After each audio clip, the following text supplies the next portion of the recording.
vous êtes nouveau ou nouvelle sur la chaîne, abonnez-vous et n'oubliez pas d'activer la cloche de notification pour recevoir nos informations à temps réel. Bienvenue, vous êtes sur la TMS TV, la chaîne qui vous montre tout ce qui est caché. Si vous êtes nouveau ou nouvelle sur la chaîne, abonnez-vous. jërë ngeen jëf mbokku internautes yi jërë ngeen jëf mbokku téléspectateurs yi safo la TMS TV ñuy am mbégte ak kontaante di ñëwaat seen émission Petit Matin di émission thématique tey ma di ci ànd ak mes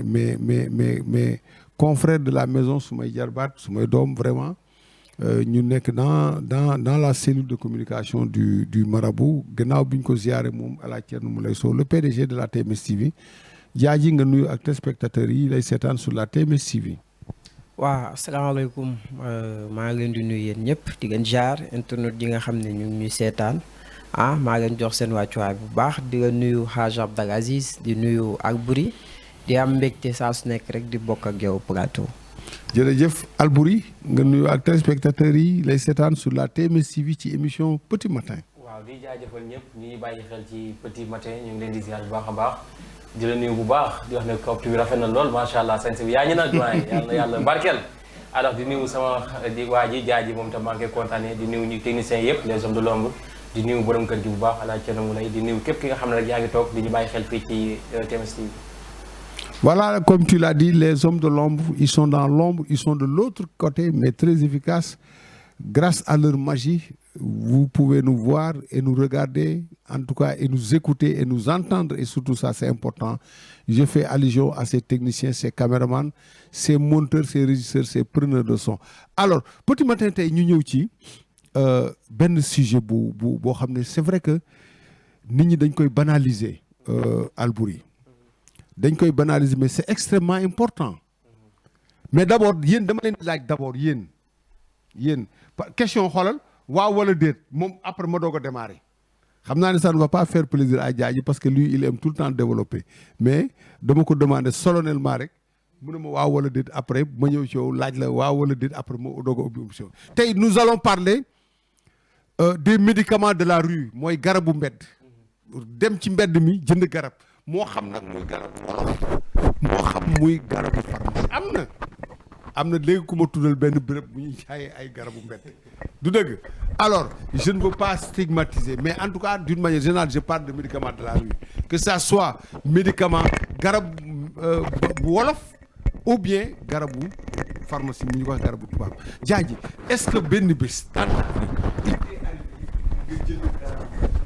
utiliser moo xam bu français wala bu wolof oui wala non rek après ma jàll ci kii si. waaw bu wolof moom oui. très bien. Merci Albouri mus na la arrivé nga jënd garabu mbedd moo xam muy français wala garabu wolof. waaw garabu français bi nag yónni nañ ma ko mbedd. non wax ma yow laa wax. non man moom jënd mais yónni nañ ma ko mbedd. dañ ma ko mos a yónni ba may xale loolu du ma fàtte mukk. ah mais yow mosuloo ko jënd man moom jënd mais dañu ma ko yónni man. très bien voilà donc on démarre léegi gis nga nag déjà j'ai l'opposition kii nee na garabu traditionnel mos na ko jënd utiliser ko kii nee na mës nañ ko yónni bien alors mais garabu moderne léegi dañu gis ce phénomène romb garab ci mbedd mi ñu naan la jëlal xasum nangam jëlal reenu nangam jëlal sungufu nangam et cetera wala comprimé yi boo ko jëlee boo ci jëlee ñaar day calmer douleur ko day maanaam day faj soj day faj nangam day faj nangam Diadji est-ce que il n'est pas temps que d'abord parce que nag médicament de la rue yi ñuy jaay ci mbedd mi mais ne leen leer na yooyu c'est pas autorisé parce que l'ordre des pharmaciens defoon na ci ay sorties yu bari kuñ gis ngay jaay garab ci mbedd mi dañ la war a jàpp mais est-ce que noonu ñu réglementer les médicaments de la rue maanaam les médicaments de la pharmacie waruñ dem aussi réglementer aussi tamit les médicaments yi xam ne moom la ñuy jaay dans le milieu traditionnel maanaam ci mbedd mi parce que ki la koy jaay day donc maanaam dootoo ko gisaat da lay jox rek nga jënd dem sa yoon dellu ñu réglementer ko. waaw bon Hadj Abdou Aziz di rafetlu bu baax thème bi et c'est très important aussi parce que ñu ci bari ñu ngi koy def te xamuñu li nga xamante ne moom mooy conséquences yu leen ci mën a fekk. di wax rek ni biir. comme ni ma ko waxee keroog lépp lu ciy dem nañ ko xool aussi. très bien. biir dafa sensible. dafa doon loo xamante ni lu fa dugg rek du génnaat. kon galal loo fay def na doon loo xamante ni xam nga ko aussi.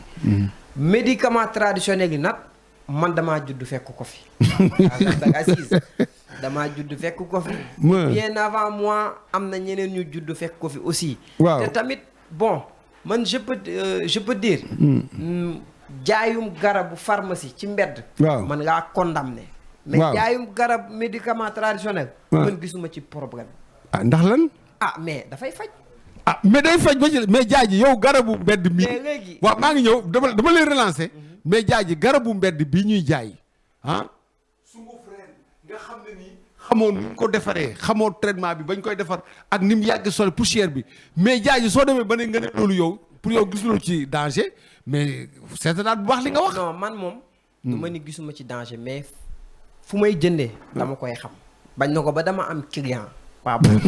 non dafa nànk rek Hadj Abdou Aziz et ñu ci bari comme man aussi. xam nañ ko.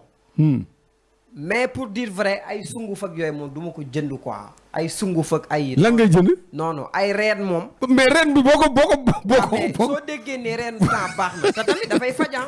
dafay faj. man lu may xaar moom mooy. à ce que. parce que tamit les occidentaux. waaw dañuy ñëw fii di jël ci gàncax gi di dem di defari seen ay garab. waaw mais ça dépend ni ñu koy traité. waaw ça dépend ci ni ñu koy traité. waaw léegi nag ci façon de traitement bi. waaw la ñu war a ñëwee. mais pas ñu condamné ko. mais bu ñu koy traité doo ko fekkee xamoo ko. waaw léegi nag lu ñu war a mun a wax moom mooy. ñu koy jaay. waaw ñu am benn aspect boo xamante ni dinañu gën a mun a préserver garab yi. di ko teg ci endroit yoo xamante ni du am poussière. parce que dafay dem ci biir man nangu naa loolu. mais garab traditionnel. dafay faj te nanguwuma ñu condamné ko vraiment. Alboury je te pose la même question. parce que jaaji li mu wax daf ne moom du naan sunguf bi mais reen bi mun na ko naan. mu mel ni du ma mëq mais dinaa naan. comprendre du ma lekk mais dinaa naan ci ñeex mi. est-ce que gisuloo contradiction par rapport ak li jaay ji tontu ak yow nan nga gisee les médicaments yi nga xam ñu ngi koy fekk ci mbedd mi ñu teg ko rek moo xam reen la moo xam sunguf la léeg-léeg yow fa muy jógee sax yow doo ko xam nga di ko utiliser ou bien les médicaments modernes. waaw comme ni nga ko waxee d'abord damay njëkkee ñi nga xam ne ñoom ñooy jaay médicaments yi ci mbedd yi nga xam ne ci pharmacie lañ ko waroon di gis. foofu laay njëkkee. très bien ndax yàggul dara mois yële passé maa ngi woon Grand Yoff ci marché Grand Yoff bi maa ngi gis ñiy jaay li nga xamante ne tey moom mooy garab yooyu ni ngay wax police def fa descente jàpp ñi nga xamante ne tey mooy ñu doon jaay garab yooyu ci marché yi foofu mooy côté monument. léegi nag loolu dafa am lu koy sabab parce que pharmacie les pharmaciens yàgg nañ ci xeex ñi nga xam ne tey ñoom ñooy jaay les médicaments de la rue par exemple. ndax mën na leen daaneel ñoom normalement seen économie day leen di daaneel ba pare da leen di def concurrence boo xamante ne tey lu ñu doon war a jaay ci pharmacie bi normalement nga am li nga xam ne moom mooy ordonnance am na garab yoo xam ne mënoo ko jënd te amoo ordonnance bi mais boo demee ci mbedd bi dañ la koy jaay ndax xaalisu la ñuy saytu ñoom léegi nga jógee ci loolu noonu ñëw ci li nga xam ne moom mooy xasam loor a géeg ndigali ruux kaa leen bàccu la géeg yooyu xam nga loolu yow mii waaw yow mii est-ce que xamuloo ko ni nga ko tuddee nii nenañ du xam du xam ngañ de mosu suublu la waaw xam nga tey comme lu jaay wax am na foo xam ne dañ fay ànd mais du ma mëq sunguf bi waaye damay naan ren bi moom sensement àll rek quoi benn côté c'est-à-dire tey am na gàncax yoo xamante ne tey am na ñu koy jaay mais ñoom mën na la wax à chaque fois lii lan mooy njariñ li ku nekk si ñoom danaan la bii lii lay faj te dañoo am seen place dañoo am seen i magasin yoo xam ne tey xam nañ seen àq ak yelleef yi ñuy jaay lu mu mënta concevoir mooy que ñi nga xam ne tey dañuy yor romb la dem mën na laa wax loo xam ne médicament boo wala xob boo xam ne tey nekkul sax amaana du boobu te mën ngaa jënd boo xam ne tey bokkut ak boobu. très bien man mi di wax ak yow personnellement damay naan garab xobu new. waaw dama koy jël personnellement dama koy dem ba ci fu ma koy jëndee te xam naa xobu new parce que ba ma nekk Jolof suñu kër gu nekkoon am na foofu noonu. xobu new lu muy faj. d'abord pour ñi nga xam ne ay diabétique leen wala ñi nga xam ne tey am nañ trace suukar ak yooyu. buñ koy naan day wàcc suukar. ah mais dégg ngeen ñun am nañ fi de deux am nañ fi benn aspect moo nekk noonu maanaam lépp luy suukar da koy wàcce ba pare dafa baax ci biir maanaam day raxas biir boo koy naan da ngay santi tey boo tayaloon wala dara nga baaxal ko nii di ko sangoo sax dafa baax da lay may ibbeeku ak yooyu noonu maanaam li muy faj dafa bëri ci biir xobu lan xobu new xobu new ñun olof new lañ koy wax xam nga société am na benn doyen mi ngi toog fi di wax naan jaaji naa Alboury nangam. moo ñu gën a xam xobu new non doyen. mais est-ce que xale yi xam nañ new. Fallou est-ce que xam na new. non man xale xamuñ new de sax moo ko fii. parce que tey Daara Jolof bañ fa nekkee xobu new. buñ jaawale new ak pom ñoom Aliou ñi xamuñu new. xamuñ ko de. mooy kokorang mooy bu wow bi moog new xaw ñoo soree. kan ci. kokorang yi comme non koko moo gën dëgër. mais new dafa nooy. léegi new dafa nooy yoo xam nga maanaam pour ñi nga xam ne ñu ngi seetaan ñu baaxee leen loolu. waaw tey ñi nga xam ne ñoo am trace suukar wala dara. ñu koy jël. ñu koy wallaahi je parle. mais di nga fi am léegi jox naa la pour nga arrivé benn émission santé. non xam nga maam. nit ku nekk tey baaxee benn expérience bu ndaw ak ñi lay seetaan dafa baax. très bien c'est important am nañ trace. waaw commencé na sonal askan bi. ñu jël suukar dafa bëri pour nga stabiliser ko maanaam yamale ko équilibrer ko. nañ koy baxal di ko naan baax na lool. voilà parce que boo ko jëlee dina ki mais léegi dafa am beneen ñi nga xam ne tey ñii raas déem ak ñi gàmmu duñ benn. waaw. parce que boo xasee ba ñeme ci li ngay def. mooy que tey dootoo xam bii gàjji bii mooy bu baax bi ak bu bon parce que am na ñoo xam dañuy jënd aveuglement tax xamul lan mooy mbir mi. dafa baax tamit ci ku koy jëndee. waaw yor cabinet waaw parce que loolu la jàng. très bien. xob bu nekk war ngaa mën a xam lan mooy njëriñ li par exemple. man du ma jënd ren bu nekk di ko naan parce que xaw ma lan mooy njëriñ li mais ba ma xam ne bii ma xam ne xam naa ko tey dëkk ñoo xam ne ñoo ma ci ëpp expérience di ko jël. ma yàgg koo gis si ñoom. kon tey day baax ñu mën koo wax ñi nga xam ne mooy askan bi léegi nag yaa ngi doon wax ci wax pour ñu certifier ko. waaw ñi nga xam ne tey yàgg nañ ci domaine yooyu moo ñu yor seen bio yor seen cabinet. mais war nañ leen a mën a certifier ñu war a ne ñii am nañ expérience ci wàllum xob yi ñuy jaay mais lu bon daal mooy jënd ci mbedd comme Alboury romb la rek ndigiliru xawma tànk yi kii ñëw leen bàccul affaire yooyu nga ñëw jël ko am na keroog ku ne dafa dem jaaj moo ko doon expliqué xaw ma mooy ku ñëw rek makki yow par exemple ñu jël exemple boobu mais fan la mujjee affaire yi jëlulu ko ay kii nii parce que nit dañ lay am foo xam ne ay bërëb yi nga xam ne ngay am ordonnance mu wóor te wóor ñu certifié na nii kat tey borom xam-xam la ci domaine man noonu laay jàngatee père pour ne pas monopoliser la parole. non c'est important je reviens sur Diadji l'utilisateur de médicaments traditionnels alors mais Diadji dama gis la médecine moderne bu ñu defee garab day am mode d'emploi posologie dafay am maanaam ñu ne la à prendre le soir ñu ne la avant repas yii ñu ne la après repas ñii ñu ne un comprimé wala un demi comprimé mais nag généralement les garabu yi ngay fekk ci mbedd mi maanaam ñu ne la comme ni Alboury waxee léegi je le prends au mot nee na xobu new baax na ci tension mais il a oublié de nous dire nan nga koy naanee est-ce que da nga koy baxal parce que am na ñoo xam dañ ne bul ko baxal ba mu yàgg ci taal bi am na ñoo xam dañ naan da nga koy baxal ba mu sàlli am na ñoo xam dañ naan da ngay naan kaas mais Alboury ñëwul ci mode d'emploi bi est-ce que da nga koy naan avant repas ou après repas wala le soir nga koy naan nan nga koy naanee est-ce que parfois ça ne pose pas problème sur le mode d'emploi des médicaments tamit mooy indil nit ñi ay problème waa si parce que tamit organisme bu nekk dafa war a am lu mu adapté organisme bu nekk dafa am lu mu àttan voyez boo demee ci pharmacie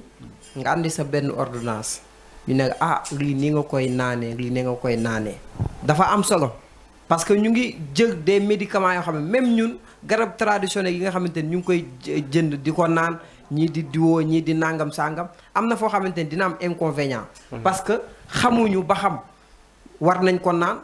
xamuñu ba xam dose bi àttan nañ ko très bien xamuñu ba xam dose bi bu ëppee ñoom dina leen mën a nuire wala xamuñ dara en tout cas ce que je peux te dire moom mooy garab bu fekkee da nga koy dañuy wax nga jël garab moderne demal pharmacie. mooy bu ci gën. fekk ñu bindal la ko. fekk ñu bindal ordonnance. voilà. y a des pharmaciens boo demee ci pharmacie am na pharmaciens yoo xamante ne boo leen waxee seen feebar am na des docteurs ci biir pharmacie dañ lay diagnostiquer comprendre man de nangam sangam nangam ñu xool la bind la ñu ne demal hôpital gis nañ ci yow nangam soo demee wala soo ñëwee ñu xool la xam ni kat garab bi attan na ko wala garab bi mën na kaa faj ñu bind la ne jënd garab bi mais loolu nag bu fekkee da ngay dajeeg ndigg yu ruux yeeg nangam sangam sama bopp a ngi metti hypertension sama nangam sangam man sama tension bi day yéeg ñu ne am jëlal garab bi yaa ngi ci risque de te surtout léegi nit ñi wératuñu. non Alboury nit ñi wératu kenn wératu koo fi gis mi ngi jàmbat bopp bi metti bi nag dina am ren ci dolleeku ñëw mu doon benn fusion gën a dëgër léegi boo jàppee ni bopp buy metti rek nga am jënd ci mbedd yi ay garabu bopp buy metti est-ce que loolu du influencer beneen feebar bi nga xamante ni mi ngi ci yow parce que dose yi est-ce que war na bokk est-ce que feebar yi war nga garab yi tamit war nañu leen méngale et autres en tout cas daal jënd garab moderne ci mbedd man duma ko def baaxu. da ngay jënd garab traditionnel. dama koy jënd mais maa ngi koy wax sànq mais suñu kër est-ce que xam ne machine yi di wal man maa tax mu am fa. parce que dama daan gis koor da ngay gis ñu naan ay sungufu kii jinjeer man dama bëgg jinjeer mais un jour dama gis benn vieux naar mu koy joxe ma ne ko jox ma après ci laa ko wax sama mère mu ne li baax na parce que souvent su ma wàccaan Kër Massar dama daan jënd sungufu jinjeer mais dama dem ba mu teey suma xel xam nga maa ngi koy wax fii man lu daggu sama xel rek du ma ko def parce que xaw ma nuñ koy wagee xaw ma dañ koy dëbb weer xaw ma nuñ koy defee. li may wax ngi ñëw de. est-ce que yaa ngi comprendre mais mujj si dootuma jinjeer man maa ko jënd sama bopp ba tey ji suñ kër ku dem marché di jënd jinjeer ñëw wal ñëw defar dugal ci frigo bi bisaab tamit noonu sunguf bisaab am na nebedaay bi am na le moringa am na kon donc lépp loo xamante ni man noonu laa dundee bu may jënd xam naa lu muy faj man je suis comme ça quoi lépp lu may def moom damay xam lan moo ko waral lan nga wundu aussi te li nga wax tamit c'est très important ñu leen di certifier que ñu mën a jaay garabu wolof yi parce que garab wolof yi day faj de tubaab bi dañuy jógee ba seen dëkk ñëw fii waaw donc mais mën nañu leen former wala ñi nga xamante ni ñu ngi jaay ñu leen di former nank naa di leen wax lii de lii lay faj mais ni lañ koy jencee ni lañ koy préserver est-ce que yaa ngi comprendre dose bii lay am loolu yëpp mën na nekk tamit parce que loolu liggéey la. waaw mais xam nga y a une concurrence ça moom il faut pas qu'on se voile la face entre la médecine moderne ak la médecine traditionnelle d'ailleurs da ngay gis ñoo xam ne sax dañuy dem naan ay sunguf ki reen ba am problème complication ñu indi leen hôpital suñ leen indee hôpital lu ñu leen di wax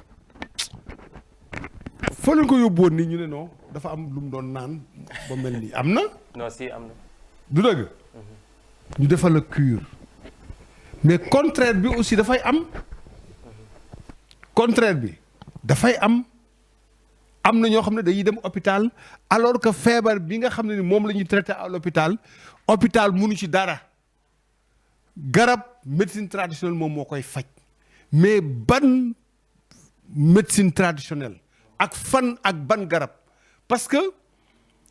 li jaay ji wax léegi il faut qu'on évite l'automédication parce que jàng naa fi xam nga automédication mooy lan mooy nga dem pharmacie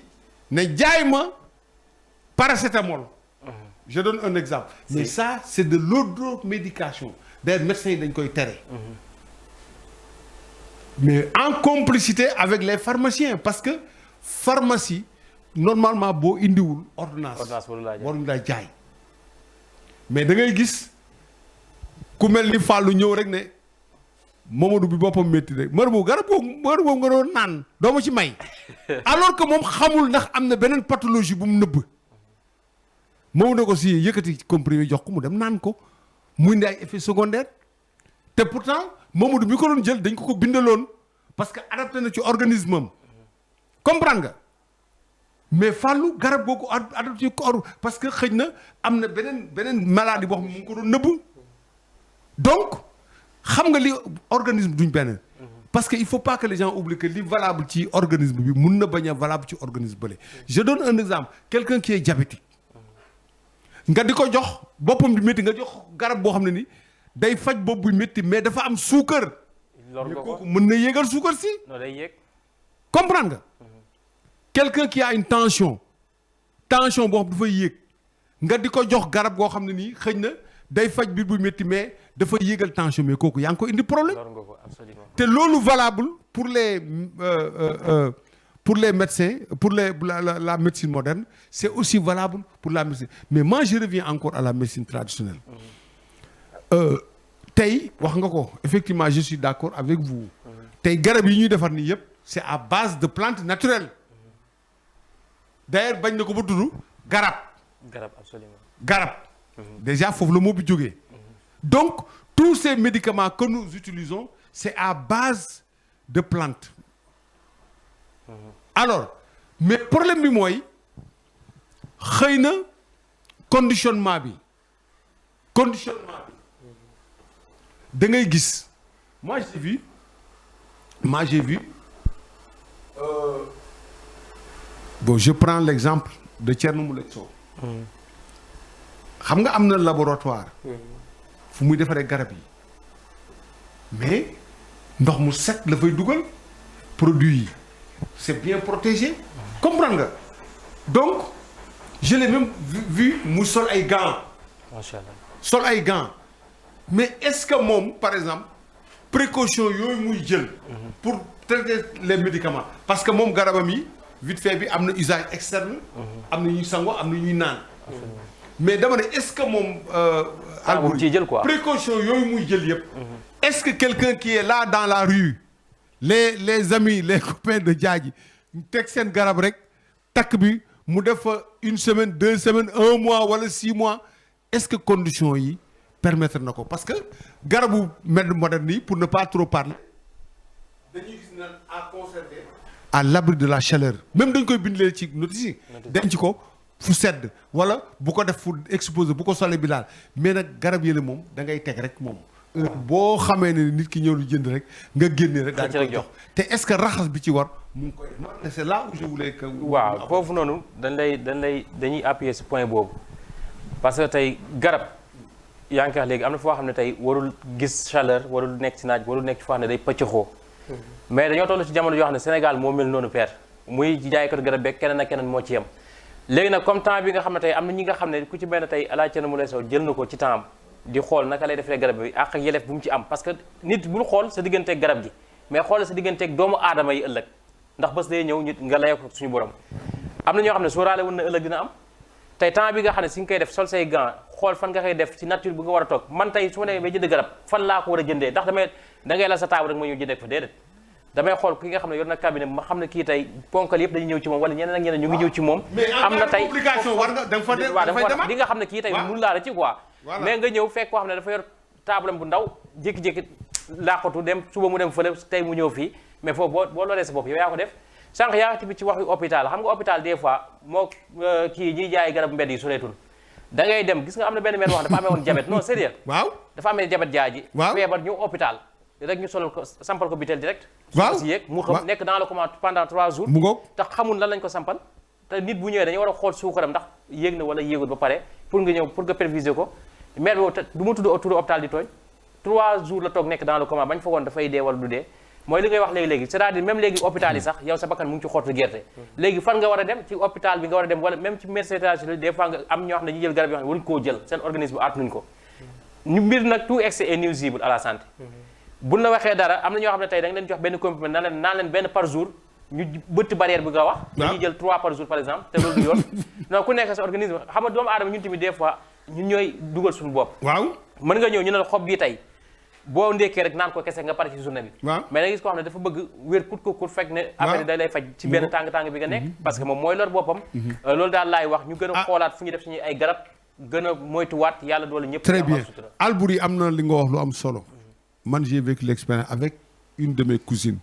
qui était diabétique clinique lañ ko yóbbu de xam nga clinique déjà c'est un autre cadre mais bi mu feebaree elle a refusé de s'alimenter mënutul woon bu lekkatul daal. Absolument. Alors bi mu demee rek automatiquement ñu dañ koy mettre sous perfusion pour remonter ko xam nga perfusion day remplacer lekk. Alors que substance yi ñu ko doon jox dafa bari suukar la mais elle est décédée ce mercredi du ma ko fàtte mu gis nga tey mu nekk ñu nekk mercredi clinique bi du ma ko tudd. dañ ko doon perfuser pour remonter ko ndekete li ñu ko doon jox dafa am. suukar am na aussi ak Kaolack. suñ beneen dëkkandoor doom ji c'était un jeune qui avait presque 22 ans mais xam nga lu mu naan tulukunu dégg ngeen garab boobu dafa ñëw ci garage bi rek waa ji ne ko tulukunu baa ngi nii nangam mu jënd ko fekk dafa déggoon ñu wax tulukunu mu dem naan ko bi mu ko naanee mu def ko benn jaare boo xam ne nii kenn mënu ko stopper ba maar di taal jaare boobu ci la jógee dem yoon donc vous avez vu donc conséquences yi am ci médecine moderne ak ci médecine traditionnelle pour te dire que ne les médicaments dañu war a am une utilisation boo xam ne rigoureuse prescription rigoureuse ñu seet fu ñu koy denc avant que ñu koy jox nit ñi te nit ñi bàyyi automédication jaaji. waaw foofu tamit xaaj dañuy pointer doigt ñi nga xamante ne ñoo nekk ci hôpitaux yi parce que nañu waxante dëgg ñu ci bari defatuñu seen liggéey qu'on se dise la vérité mais yow da ngay am malade bi day ñëw mais man gis naa ko gisati ko man damay def sax problème ndax dama naan mais hôpital bi lu tax ku ñëw ñu samp ñu perfusionné la ku ñëw ñu ñu defal ay perfusion mais avant ngay defal nit perfusion mais am na ay spéculation yoo xamante ni moo njëkk xoolal ba xam suukaram attan na xoolal ba xam est-ce qu'il est diabétique waaw xoolal ba xam bu diabétique nga defal ko salé est-ce que dina yéeg wala dina wàcc mais ñëw rek samp nit ki perfusion de un de deux pharmacie yi aussi ñoom am nañ ci ñoo xamante ni jarul sax ñu leen di defal benn combat di leen xeexal wala di jël seen défense nañu waxante dëgg yow pharmacien nga sa liggéey dañ la ni ordonnance ngay gis jaay garab mais yow nit dafay ñëw ne la jaay ma garab bi nga jaay ko dañu waxante dëgg wala ne la waaye démb nelawuma sama fi daal mooy métti sama ndigg bi mooy métti man daal sama bopp bee métti moom ndigg lu sorewul doo dégg mu ko dem pharmacie naan sama tension bi daa yéeg sama sukkar déedéet sama bopp bi nangam sama biir loolu kese ngay wax mais yow étant pharmacien tu dois poser des questions yow ban tension nga am day yéeg wala day wàcc absolument est-ce que diabète nga est-ce que man boo defee questionnement yooyu d'après ci sa xam-xam di nga mën a am benn garab boo xam dina confondre ak organisme waaye benn jaajee ñëw gis Alboury waaye grand mën de si mën digg bi gaan mais Alboury may ko garab ne ko waaye ma ne gaan am na bu ma dencoon fii am naana yow sa garab bi nga doon yow booy sa bopp mais Alboury bu la mayul nga mere ko bu la noo yi jaaji yow da ngaa bon waaw xaaral damay dem pharmacie dafa soxor dem ci pharmacie bi ne ko man daal suma yuur bi dafay metti xam naa ni daal léegi pharmacien bi moom ñeme yàlla xamul dara sa organisme mu ne la jëlal garab bi baax na ci loolu waaw mais kuy mucc par accident mën na baax accidentellement mën na baax mais nañu def lépp ci yoon hôpital yi nañu def seen liggéey ni mu waree bañ a tàyyel su may dégg des fois damay gis ci maternité yi souvent da ngay dégg ñu ne docteur bii de dafa baax souvent docteur yi ñu naan ay dañuy rew nga jigéen ñeeg naam sax moo doon genre mère yooyu def leen constat bi ñu ci bari ñuy naan ay kii de dafa am yërmande dafa mën jigéen souvent mère yooyu wala mu dem ba gagné âge bi léegi jeunes yi ñuy rew lan mooy seen programme ñàkk kersa ñàkk kersa yor seen téléphone amuñu yërmande amuñu temps pour xool malade bi seen yoon nekku ci ñëw nga ñu lijjanti nga dem sa yoon boo deewee baax na boo dundee baax na avec ça ñu nekk ci hôpital yi di wër di déposer seen CV stage jaaji mais bu ñu leen jegee nañu def ci d'accord nous reviendrons pour parler maintenant de l'accueil des patients dans les hôpitaux le comportement même loolu moom dañ koy defal loolu def ko beneen thème moom beneen thème lañ koy defal looy tàggatoo waaw di sant ñëpp di gërëm ñëpp di wax ne yal na yàlla doolu sutura rek lépp lu ñu fi waxtaanee rek bu dee njariñ la ñu xam ne du si ñun bu fekkee tamit wax nañ loo xam ne dëngate la ñu ngi jégalu bu baax a baax ñu doon seetaan di sant ñëpp di gërëm ñëpp di jox gars yi di daje rek ba beneen yoon incha allah. Jaaji looy tàggatoo. waaw merci beaucoup et merci ci thème bi aussi. parce que ñu ci bari dañ koy duñ ci prêter sax attention. te question de santé la question de vie la. xaaj man daal lu ma la mën a wax. xaw ma nag jamono yi weesu. mais jamono ji ma toll luy dem sama biir naa ko xam man maa gënoon bëgg màdd fii